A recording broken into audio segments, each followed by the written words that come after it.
ನಮಸ್ಕಾರಗಳು ಎಲ್ಲರಿಗೂ. ಇವತ್ತು ನಾವು ಕೊರಗಜ್ಜನ ಕರಿಗಂಧವನ್ನು ಹೇಗೆ ಮನೆಯಲ್ಲಿ ತಯಾರಿಸೋದು, ನಾವು ಅದನ್ನು ಹೇಗೆ ಹಚ್ಕೊಳ್ಬಹುದಾ ಅನ್ನೋದ್ರ ಬಗ್ಗೆ ಹೇಳ್ತಾ ಇದ್ದೇನೆ.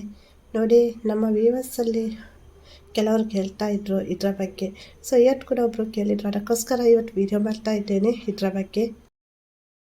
ನೋಡಿ, ಇಲ್ಲಿ ಏನಂದರೆ ಕೊರಗಜ್ಜನ ಕರಿಗಂಧಕ್ಕೆ ತುಂಬ ಅದ್ಭುತವಾದಂತಹ ಶಕ್ತಿ ಉಂಟು. ಎಷ್ಟು ಅದ್ಭುತವಾದ ಶಕ್ತಿ ಉಂಟು ಅಂದರೆ, ನಾವು ಇವಾಗ ಏನಾದರೂ ನಮ್ಮ ಕೈಯಿಂದ ಕೈ ಜಾರಿ ಹೋಗ್ತಾ ಉಂಟು ಅಂದರೆ ಕೆಳಗೆ ಬೀಳ್ತಾ ಉಂಟು ಅಂತ ಅಲ್ಲ. ಸೊ ನಮ್ಮಿಂದ ನಾವು ಏನಾದರೂ ಕಲ್ಕೊಳ್ತೇವೆ, ಯಾವುದೇ ವಸ್ತು ಇರ್ಬೋದು, ಯಾವುದೇ ವ್ಯಕ್ತಿ ಇರ್ಬೋದು, ಏನೇ ಆಗಿರ್ಬೋದು, ಅದನ್ನು ನಾವು ಮರಳಿ ಪಡೆಯುವಂತಹ ಶಕ್ತಿ ಅಥವಾ ಹೋಗುವಂತಹ ಒಂದು ಜೀವವನ್ನು ಉಳಿಸಿಕೊಳ್ಳುವಂತಹ ಶಕ್ತಿ ಈ ಕೊರಗಜ್ಜನ ಕರಿಗಂಧಕ್ಕೆ ಉಂಟು. ಹಾಗೆಯೇ ಮಾಟ ಮಂತ್ರ ಇರ್ಬೋದು, ದುಷ್ಟಶಕ್ತಿಗಳಿರ್ಬೋದು, ಯಾವುದೇ ಒಂದು ಪ್ರೇತ ಬಾಧೆ ಇರಬಹುದು, ಆತ್ಮದ ಬಾಧೆ ಇರಬಹುದು, ಅದು ನಮ್ಮ ಹತ್ರ ಸುಳಿಯಲ್ಲ. ಇಲ್ಲಿ ನಾವು ಏನು ಅರ್ಥ ಮಾಡ್ಕೊಳ್ಬೇಕು ಅಂದರೆ, ಕರಿಗಂಧಕ್ಕೆ ಅದ್ಭುತವಾದಂತಹ ಶಕ್ತಿ ಉಂಟು. ಕರಿಗಂಧ ಪ್ರತಿಯೊಬ್ಬರ ಜೊತೆ ಇರಬೇಕು ಅಂತ ಬಯಸುವುದು ಸಹಜ. ಪ್ರತಿಯೊಬ್ಬರು ಕೊರಗಜ್ಜನ ಭಕ್ತರಲ್ಲಿ ಇವಾಗ ಕೊರಗಜ್ಜನ ಭಕ್ತರ ಅಂದ ತಕ್ಷಣ ಕೊರಗಜ್ಜನದ್ದು ಕರಿಗಂಧ ಕೊರಗಜ್ಜನದ್ದು ಅನ್ನುವ ಒಂದು ನಂಬಿಕೆ ಉಂಟು. ಹಾಗೆಯೇ ಕರಿಗಂಧ ಹಾಕಿದರೆ ನಮಗೆ ಯಾವುದೇ ಒಂದು ಸಂಕಷ್ಟ ಬರಲ್ಲ, ನಾವು ಮಾಡುವಂತಹ ಕೆಲಸಗಳು ಸುಗಮವಾಗಿ ನಡೆಯುತ್ತೆ ಅನ್ನೋದು ತುಂಬ ನಂಬಿಕೆ ಉಂಟು. ಅದೇ ಥರ ಕರಿಗಂಧವು ಕೂಡ ತನ್ನ ಪವಾಡವನ್ನು ಯಾವಾಗಲೂ ಮಾಡ್ತಾನೆ ಇರುತ್ತೆ. ಪ್ರತಿಯೊಬ್ಬರ ಜೀವನದಲ್ಲಿ ಕೂಡ ಕರಿಗಂಧವನ್ನು ಯಾರು ಹಚ್ಕೊಳ್ತಾರೆ ಅವರಿಗೆ ಇದರ ಬಗ್ಗೆ ಚೆನ್ನಾಗಿ ಗೊತ್ತುಂಟು. ನೋಡಿ, ಈ ಕರಿಗಂಧದ ರಹಸ್ಯವನ್ನು ಕೆಲವರು ಹೇಳಲ್ಲ. ಕೆಲವು ರಹಸ್ಯವನ್ನು ಹೇಳುವಂತಹ ಅಧಿಕಾರ ನನಗೂ ಕೂಡ ಇಲ್ಲ. ಅಂದರೆ ನಾವು ಕೆಲವು ವಿಷಯಗಳನ್ನು ತಪ್ಪಾಗಿ ಹೇಳಬಾರ್ದು. ನಮಗೆ ಗೊತ್ತಿದ್ದರೆ ನಮಗೆ ಒಳ್ಳೆಯದಾಗುತ್ತೆ ಅಂದರೆ ನಾವು ಅದನ್ನು ಬೇರೆಯವ್ರ ಜೊತೆ ಶೇರ್ ಮಾಡ್ಕೊಳ್ಬೋದು, ಹಂಚ್ಕೊಳ್ಬೋದು. ಹಾಗಂತ ನಮಗೆ ಗೊತ್ತಿಲ್ಲದನ್ನು, ಇಲ್ಲದ ಸಂಪ್ರದಾಯವನ್ನು, ನಾವು ಆಚಾರ ವಿಚಾರಗಳನ್ನು ಇಲ್ಲಿ ದೈವದ ವಿಷಯದಲ್ಲಿ ನಾವು ಅದನ್ನು ಹೇಳಬಾರ್ದು. ಹಾಗೆಯೇ ಇಲ್ಲ ಸಲ್ಲದ ಆಚರಣೆಗಳನ್ನು ನಾವಿಲ್ಲಿ ದೈವದ ವಿಚಾರದಲ್ಲಿ ಮಾಡಲಿಕ್ಕೆ ಹೋಗಬಾರ್ದು. ಹೊಸ ಹೊಸ ಆಚರಣೆಗಳು, ಸಂಪ್ರದಾಯಗಳು ದೈವದಲ್ಲಿ ಇಲ್ಲ. ದೈವ ಮತ್ತು ದೇವರು ಅನ್ನೋದು ಬೇರೆ ಬೇರೆ, ಎರಡೂ ಕೂಡ ಒಂದೇ ಶಕ್ತಿ ಅಲ್ಲ, ಒಂದೇ ರೂಪ ಅಲ್ಲ. ದೈವದ ಆಚರಣೆ ಕ್ರಮಗಳು ಬೇರೆ ಇರುತ್ತೆ, ದೇವರದ್ದು ಆಚರಣೆ ಕ್ರಮಗಳು ಬೇರೆ ಇರುತ್ತೆ. ದೈವವನ್ನು ಆರಾಧಿಸುವಂಥವರು ಬೇರೆ, ದೇವರನ್ನು ಎಲ್ಲರೂ ಆರಾಧಿಸ್ತಾರೆ. ಹಾಗಂತ ದೈವವನ್ನು ಎಲ್ಲರೂ ಆರಾಧಿಸ್ಬೋದಾ ಅಂದರೆ ಇಲ್ಲ, ಕೆಲವೊಂದು ನಿಯಮಗಳಿರುತ್ತೆ. ಕೊರಗಜ್ಜ ದೈವವನ್ನು ಆಲ್ಮೋಸ್ಟ್ ಎಲ್ಲರಿಗೂ ಕೊರಗಜ್ಜನ ಪವಾಡ ಗೊತ್ತುಂಟು. ಹಾಗೆ ಎಲ್ಲರೂ ಕೊರಗಜ್ಜನನ್ನು ಇವಾಗ ಆರಾಧಿಸ್ತಾ ಇದ್ದಾರೆ. ಕೊರಗಜ್ಜ ಎಲ್ಲರಿಗೂ ಒಳ್ಳೆಯದನ್ನು ಮಾಡ್ತಾ ಇದ್ದಾರೆ. ದೈವ ಮತ್ತು ದೇವರನ್ನು ಒಟ್ಟಿಗೆ ನಾವು ಕಂಪೇರ್ ಮಾಡುವುದಲ್ಲ. ಇಲ್ಲಿ ದೈವ ಮತ್ತು ದೇವರನ್ನುವುದು ಎರಡೂ ಕೂಡ ನಾನು ಹೇಳಿದ ಹಾಗೆ ಬೇರೆ ಬೇರೆ ಶಕ್ತಿಗಳು. ಅಂದರೆ ಇಲ್ಲಿ ನಮ್ಮ ತಂಗಿಯೊಬ್ಬರು ಕರಿಗಂಧವನ್ನು ಹೇಗೆ ತಯಾರಿಸುವುದು ಅಂತ ಕೇಳಿದ್ರು. ಸೊ ಪದೇ ಪದೇ ಇಂಥ ಕಮೆಂಟ್ಸ್ಗಳು ಬರ್ತಾ ಇರುತ್ತೆ. ನಿಮಗೆ ಇಲ್ಲಿ ಕೊರಗಜ್ಜನ ಬಗ್ಗೆ ಸರಿಯಾಗಿ ತಿಳ್ಕೊಳ್ಳೋದು ತುಂಬ ಮುಖ್ಯ ಆಗಿರುತ್ತೆ. ಕೆಲವೊಂದು ಸಲ ನೀವು ನಾವೇ ಕರಿಗಂಧವನ್ನು ತಯಾರಿಸ್ಕೊಳ್ಬೋದಾ, ಹಚ್ಕೊಳ್ಬೋದಾ ಅಂದರೆ ಆ ಥರ ಎಲ್ಲ ನಿಯಮ ರೀತಿ ನಾವು ದೈವದ ವಿಚಾರದಲ್ಲಿ ತುಂಬ ಕ್ರಮಬದ್ಧವಾಗಿ ನಡ್ಕೊಳ್ಬೇಕಾಗುತ್ತೆ. ದೈವವನ್ನು ಮನೆಯಲ್ಲಿಟ್ಟು ಆರಾಧಿಸುವ ನನಗೆ ಇರ್ಬೋದು ಆ ಕರಿಗಂಧವನ್ನು ತಯಾರಿಸುವಂತಹ ಅಧಿಕಾರ ಉಂಟಾ ಅಂತ ಕೇಳಿದರೆ ನಾನು ಖಂಡಿತವಾಗಿಯೂ ನನಗೆ ಆ ಅಧಿಕಾರ ಇಲ್ಲ. ಏನಕ್ಕಂದರೆ ದೈವವನ್ನು ನಾವು ಗಂಡ್ಮಕ್ಕಳು ಜಾಸ್ತಿ ಆರಾಧಿಸ್ತೇವೆ, ಅದು ಸಂಕ್ರಮಣ ಟೈಮ್ನಲ್ಲಿ. ಸೊ ಅಂದರೆ ಅದಕ್ಕೆ ದೈವಕ್ಕೆ ನೀರು ಇರಬಹುದು, ಪೂಜೆ ಇರ್ಬೋದು, ಸಂಕ್ರಾಂತಿಯದ್ದು ವಿಶೇಷ ದಿನಗಳಲ್ಲಿ ಮಾಡುವಂತಹ ಪಂಚಗಜ್ಜೆಯ ಸೇವೆ ಇರಬಹುದು, ಅಗೆಲು ಇರಬಹುದು, ಅಥವಾ ಇನ್ಯಾವುದೇ ನಾವು ದೈವಕ್ಕೆ ಸಲ್ಲಿಸುವಂತಹ ಪೂಜೆ ಪುರಸ್ಕಾರ ಹರಕೆಗಳಿರ್ಬೋದು. ಅಲ್ಲಿ ಮಡಿ ಅನ್ನೋದು ತುಂಬ ಮುಖ್ಯವಾಗಿರುತ್ತೆ. ನೋಡಿ, ಇಲ್ಲಿ ಕೊರಗಜ್ಜನ ಕರಿಗಂಧವನ್ನು ನಾವು ಎಲ್ಲಿ ಸಿಗುತ್ತೆ ಅಂತ ಕೇಳುವುದಾದರೆ ಕುಟ್ಟಾರಿನಲ್ಲಿ ಅಥವಾ ಆದಿಸ್ಥಳದಲ್ಲಿ ಅಥವಾ ಏಳುಕೊಪ್ಪ ಅಂತ ಕೊರಗಜ್ಜನ ಆದಿಸ್ಥಳದಲ್ಲಿ ಈ ಕರಿಗಂಧವನ್ನು ನೀಡುವುದಿಲ್ಲ. ಇದರ ಬಗ್ಗೆ ನಿಮಗೆ ಗೊತ್ತಿರ್ಬೋದು. ಅಂದರೆ ಕೆಲವರು ಕುಟ್ಟಾರಿಗೆ ಹೋಗಿ ಅಲ್ಲಿ ಕರಿಗಂಧವನ್ನು ಕೇಳ್ತಾರೆ, ಆದರೆ ಅದು ಅಲ್ಲಿ ಕೊರಗಜ್ಜನ ಯಾವುದೇ ಆದಿಸ್ಥಳಗಳಲ್ಲಿ ಕೊರಗಜ್ಜನದ್ದು ಕರಿಗಂಧ ಸಿಗುವುದಿಲ್ಲ. ಕರಿಗಂಧವನ್ನು ಕೆಲವು ಕೊರಗಜ್ಜನ ಕ್ಷೇತ್ರಗಳಲ್ಲಿ ನೀಡ್ತಾರೆ. ಆ ಕರಿಗಂಧವನ್ನು ಹೇಗೆ ತಯಾರಿಸ್ತಾರೆ ಅಂದರೆ, ಕರಿಗಂಧವನ್ನು ಒಣಗಿದ ತೆಂಗಿನ ಗರಿಗಳಿಂದ ತಯಾರಿಸ್ತಾರೆ. ಕೆಲವು ಸಲ ನಮ್ಮ ಆಲೋಚನೆಗೆ ಬರುತ್ತೆ, ಅದೇನೆಂದರೆ ಈ ಕರಿಗಂಡವನ್ನು ತಯಾರಿಸುವುದು ಹೇಗೆ ಅಂತ ಗೊತ್ತಾಯಿತು ಅಲ್ವಾ.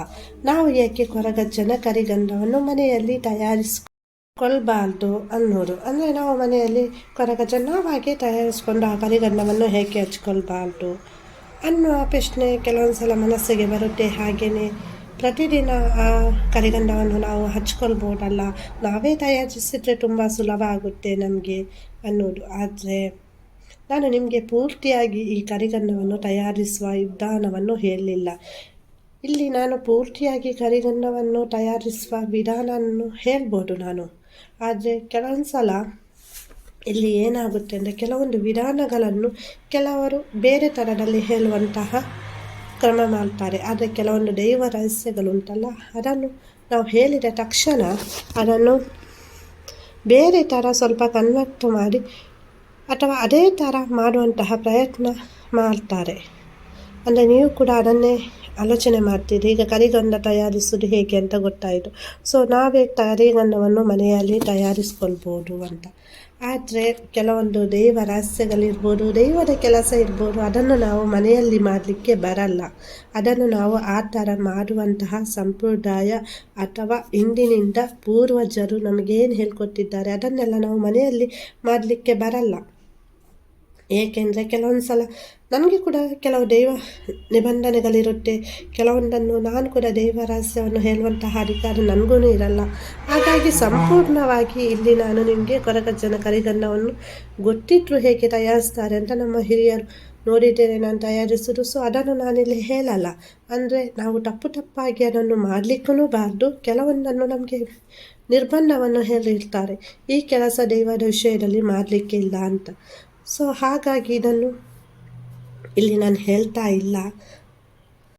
ಮತ್ತು ನನಗೆ ಆ ದೈವ ನನ್ನಿಂದ ಎಷ್ಟು ಹೇಳಬೇಕು ಏನು ಅಂತ ಪ್ರೇರಣೆ ನೀಡುತ್ತಾರೆ ಕೊರಗಜ್ಜ, ಅಷ್ಟು ಮಾತ್ರ ನಾನು ನಿಮಗೆ ಹೇಳ್ತೇನೆ. ಕರಿಗಂಡವನ್ನು ನಾವು ಮನೆಯಲ್ಲಿ ತಯಾರಿಸಿ ಹಣೆಗೆ ಹಚ್ಕೊಳ್ಬೋದಾ ಅಂದರೆ ಖಂಡಿತವಾಗಿಯೂ ಬೇಡ. ಆ ಒಂದು ತಪ್ಪನ್ನು ನೀವು ಮಾಡಬೇಡಿ. ಕೆಲವೊಂದು ಶಕ್ತಿಗಳು, ಕೆಲವೊಂದು ದೈವದ ಕೆಲಸ, ದೈವ ಏನು ಅಧಿಕಾರ ನೀಡಿರುತ್ತೆ ಅದು ಕೆಲವು ಪ್ಲೇಸಸ್ಸಿಗೆ, ಕೆಲವು ಸ್ಥಳಗಳಿಗೆ ಮಾತ್ರ ಸೀಮಿತವಾಗಿರುತ್ತೆ. ಕೆಲವೊಂದು ದೇವರ ಕೆಲಸವನ್ನು ಎಲ್ಲಿ ಮಾಡಬೇಕು ನಾವು ಅಲ್ಲಿ ಮಾಡಬೇಕಾಗುತ್ತೆ. ನಾವು ಕೊರಗಜ್ಜ ದೈವವನ್ನು ಎಲ್ಲಿ ಬೇಕಿದ್ರೂ ಆರಾಧಿಸ್ಬೋದು, ಪ್ರಾರ್ಥನೆಯನ್ನು ಮಾಡಿಕೊಳ್ಬೋದು, ಹರಕೆಯನ್ನು ಕಟ್ಟಿಕೊಳ್ಬೋದು. ಆದರೆ ಕೆಲವೊಂದು ಇಂತಹ ಸೂಕ್ಷ್ಮವಾದಂತಹ ಪವಿತ್ರವಾದಂತಹ ಕೆಲಸಗಳನ್ನು ನಾವು ನಮ್ಮ ಇಷ್ಟ ಪ್ರಕಾರ ನಾವು ಮಾಡಲಿಕ್ಕೆ ಬರಲ್ಲ. ಅದು ಆ ಪ್ಲೇಸಲ್ಲೇ ಅದು ತಯಾರಾಗಬೇಕು. ಗೊತ್ತಾಯಿತು ನಾನು ಏನು ಹೇಳ್ತಾ ಇದ್ದೇನೆ ಅಂತ. ಸೊ ಹೇಗೆ ಅಂತ ಗೊತ್ತಾಯಿತು. ಕೆಲವೊಂದು ಸಲ ಇಲ್ಲಿ ಕೆಲವರು ಹೇಳ್ತಾರೆ ಹೇಗೆ ತಯಾರಿಸಬೇಕು ಅಂತ. ಸೊ ಅಲ್ಲಿ ಕೂಡ ಕೆಲವೊಂದನ್ನು ಕರೆಕ್ಟಾಗಿ ಹೇಳಿರಲ್ವಾ ಅಂತ ನಿಮಗೂ ಗೊತ್ತಿರಲ್ಲ. ನೀವು ನಿಮಗೆ ಗೊತ್ತಾಯಿತು ಅಂತ ತಯಾರಿಸಲಿಕ್ಕೆ ಹೋಗ್ತೀರ. ಸೊ ಇನ್ನೊಂದು ದೊಡ್ಡ ಸಮಸ್ಯೆಯಲ್ಲಿ ನೀವು ಸಿಕ್ಕಾಕ್ಕೊಳ್ತೀರ. ದೈವದ ವಿಷಯದಲ್ಲಿ ತುಂಬ ಎಷ್ಟು ಜಾಗೃತೆಯಿಂದ ಇರ್ತೀರ ಅಷ್ಟು ಒಳ್ಳೆಯದಾಗುತ್ತೆ ನಿಮಗೆ. ನಮಗೆ ಏನು ಕೆಲಸ ದೈವ ಮಾಡಬಾರ್ದು ಅಂತ ಹೇಳಿರುತ್ತೆ. ಪೂರ್ವಜರು ನಮಗೆ ಯಾವ ಒಂದು ಕೆಲಸವನ್ನು ನೀನು ಕೆಲಸ ಮಾಡಬೇಡ ಅಂತ ಹೇಳಿರ್ತಾರೆ. ಅದನ್ನು ನಾವು ಯಾವತ್ತೂ ಪ್ರಶ್ನೆ ಮಾಡಬಾರ್ದು, ಮಾಡಲಿಕ್ಕೂ ಹೋಗಬಾರ್ದು. ಹಾಗೆಯೇ ಕೊರಗಜ್ಜನ ಕರಿಗಂಡವನ್ನು ನೀವು ನಿಮ್ಮ ಮನೆಯಲ್ಲಿ ತಯಾರಿಸುವಂಥ ಪ್ರಯತ್ನಕ್ಕೆ ಕೈ ಹಾಕಬೇಡಿ. ಅದು ನೀವು ದೈವಕ್ಕೆ ಮಾಡುವ ಅಪಚಾರವಾಗುತ್ತೆ, ದೈವದ ವಿರುದ್ಧ. ಅಂದರೆ ದೈವ ಒಂದು ಮಾತು ನಮಗೆ ಹೇಳಿರುತ್ತೆ, ನಾವು ಅದರ ಪ್ರಕಾರ ನಡ್ಕೊಳ್ಬೇಕಾಗುತ್ತೆ. ನಾನು ಇಲ್ಲಿ ತುಳುನಾಡಿನಲ್ಲಿ ಹುಟ್ಟಿದ್ರಿಂದ ತುಂಬ ಚೆನ್ನಾಗಿ ದೈವದ ಬಗ್ಗೆ ಅಂದರೆ ತಿಳ್ಕೊಂಡಿದ್ದೇನೆ. ನಮ್ಮ ಹಿರಿಯರಿಂದ, ಹಿರಿಯರು ಯಾವ ರೀತಿ ಫಾಲೋ ಮಾಡ್ಕೊಂಡು ಬರ್ತಾರೆ, ನಮ್ಮ ಪೂರ್ವಜರು ಏನು ಹೇಳಿದ್ದಾರೆ ನಮ್ಮ ಹಿರಿಯರಿಗೆ. ಸೊ ಹಾಗಾಗಿ ಕೆಲವೊಂದು ಸಲ ನಮಗೆ ಕೂಡ ಆಸೆ ಇರುತ್ತೆ ಕೊರಗಜ್ಜನ ಕರಿಗಂಡ ಬೇಕು ನಮಗೆ ಅಂತ. ಹಾಗಿದ್ದಾಗ ನೀವು ಕೊರಗಜ್ಜನ ಯಾವುದಾದ್ರೂ ಕ್ಷೇತ್ರಕ್ಕೆ ಬನ್ನಿ, ಅಲ್ಲಿ ಕರಿಗಂಡವನ್ನು ಕೊಡ್ತಾರೆ. ಆದಿ ಸ್ಥಳದಲ್ಲಿ ಕೊಡಲ್ಲ, 7 ಆದಿ ಸ್ಥಳದಲ್ಲಿ ಕೊಡಲ್ಲ. ಬೇರೆ ಯಾವುದಾದ್ರೂ ಕೊರಗಜ್ಜನ ಕ್ಷೇತ್ರ ಉಡುಪಿ ಮಂಗಳೂರಿನಲ್ಲಿ ಉಂಟು. ಸೊ ಅಲ್ಲಿಗೆ ಬನ್ನಿ, ಅಲ್ಲಿ ಕೊರಗಜ್ಜನ ಕರಿಗಂಡ ಬೇಕು ಅಂದರೆ ಕೊರಗಜ್ಜನ ಕರಿಗಂಡವನ್ನು ನೀಡ್ತಾರೆ ಅಲ್ಲಿ ಕೆಲವು ಕ್ಷೇತ್ರದಲ್ಲಿ. ನನ್ನ ಉದ್ದೇಶ ಇಷ್ಟೇ, ನಮ್ಮ ವಿವಾಸ್ ಯಾರು ಕೂಡ ಈ ತಪ್ಪನ್ನು ಮಾಡ್ಕೊಳ್ಬಾರ್ದು. ಅಂದರೆ ಪದೇ ಈ ಒಂದು ಕಮೆಂಟ್ಸಿಗೆ ನಾನು ಯಾವಾಗಲೂ ರಿಪ್ಲೈ ಮಾಡ್ತೇನೆ. ಆದರೆ ಪದೇ ಹೆಚ್ಚಿನವ್ರು ಕೇಳ್ತಾ ಇದ್ದಾರೆ ನೋಡಿ. ನೀವು ಅಂದ್ಕೊಳ್ಬೋದು ಈಗ ಗೊತ್ತಾಯ್ತಲ್ಲ ತಯಾರಿಸ್ಕೊಂಡ್ರೆ ಏನಾಗುತ್ತೆ. ಇಲ್ಲ, ಅದೆಲ್ಲ ಅಂದರೆ ಪ್ರಾರ್ಥನೆ ಮಾಡ್ಬೋದು, ನಿಮ್ಮ ಕಷ್ಟಕ್ಕೆ ಕೊರಗಜ್ಜ ಹೊಲಿಯುತ್ತಾರೆ, ಒಳ್ಳೆಯದು ಮಾಡ್ತಾರೆ. ಆದರೆ ಕರಿಗನ್ನವನ್ನು ನಿಮ್ಮ ಮನೆಯಲ್ಲಿ ತಯಾರಿಸುವಂತಹ ಪ್ರಯತ್ನಕ್ಕೆ ಕೈ ಹಾಕಬೇಡಿ ದಯಮಾಡಿ. ನೋಡಿ, ಹೆಣ್ಣು ಮಕ್ಕಳು ದೇವರ ವಿಷಯದಲ್ಲಿ ತುಂಬ ಮೈಲಿಗೆಯನ್ನು ಅನುಸರಿಸಬೇಕಾಗುತ್ತೆ, ತುಂಬ ಜಾಗೃತರಾಗಿರಬೇಕಾಗುತ್ತೆ. ನೀವು ಕರಿಗನ್ನವನ್ನು ತಯಾರಿಸಲಿಕ್ಕೆ ಅದರದೇ ಆದಂತಹ ನಿಯಮ ಉಂಟು. ಯಾರು ಕೂಡ ಕರಿಗನ್ನವನ್ನು ತಯಾರಿಸ್ಕೊಳ್ಬಹುದಾ, ಯಾರು ಕೂಡ ಎಲ್ಲಿ ಬೇಕಿದ್ರು ತಯಾರಿಸಿ ಹಣೆಗೆ ಹಚ್ಕೊಳ್ಬಹುದಾ ಅಂದರೆ ಅದೆಲ್ಲ ನೀವು ದೇವರ ಕೋಪಕ್ಕೆ ಗುರಿಯಾಗಬೇಕಾಗುತ್ತೆ. ನಿಮಗೆ ಗೊತ್ತಿರಲ್ಲ ಯಾರು ಏನು ಹೇಳಿರ್ತಾರೆ, ಸೊ ಅದರ ರೀತಿ ನೀವು ಮಾಡಲಿಕ್ಕೆ ಹೋಗ್ತೀರಾ. ಆದರೆ ನಾನು ಏನು ಅನುಸರಿಸ್ಕೊಂಡು ನಮ್ಮ ಹಿರಿಯರು ಬಂದಿರ್ತಾರೆ, ನಮ್ಮ ತುಳುನಾಡಿನಲ್ಲಿ ಏನು ಕ್ರಮ ಉಂಟು ಅದರ ರೀತಿ ನಾನು ನಿಮಗೆ ಹೇಳ್ತಾ ಇದ್ದೀನಿ. ನಮ್ಮ ತುಳುನಾಡಿನಲ್ಲಿ ಯಾರು ಕೂಡ ಮನೆಯಲ್ಲಿ ಕೊರಗಜ್ಜನ ಕರಿಗನ್ನವನ್ನು ತಯಾರಿಸುವಂತಹ ಪ್ರಯತ್ನಕ್ಕೆ ಕೈ ಹಾಕಿಲ್ಲ, ಹಾಕುವುದು ಕೂಡ ಇಲ್ಲ. ಅದು ಯಾವ ಸ್ಥಳದಲ್ಲಿ ಅದು ಆಗಬೇಕು ಕರಿಗನ್ನ, ಅದು ಅಲ್ಲೇ ಆಗುತ್ತೆ. ಒಂದು ಕೊರಗಜ್ಜನ ದೇವಸ್ಥಾನದಲ್ಲಿ ಆಗುತ್ತೆ. ಸ್ಥಾನ ಚಾವಡಿ ಏನಿರುತ್ತೆ, ಕೊರಗಜ್ಜನ ಕಟ್ಟೆ ಇರಬಹುದು, ಅಲ್ಲಿ ಕರಿಗನ್ನವನ್ನು ತಯಾರಿಸ್ತಾರೆ. ಎಲ್ಲ ಕೊರಗಜ್ಜನ ಕ್ಷೇತ್ರಗಳಲ್ಲಿ ಮಾಡಲ್ಲ, ಕೆಲವು ಕೊರಗಜ್ಜನ ಕ್ಷೇತ್ರದಲ್ಲಿ ಕರಿಗನ್ನವನ್ನು ಮಾಡ್ತಾರೆ. ಕರಿಗನ್ನವನ್ನು ತಯಾರಿಸುವಂತಹ ಪ್ರೊಸೀಜರ್ ತುಂಬ ಲಾಂಗ್ ಇರುತ್ತೆ.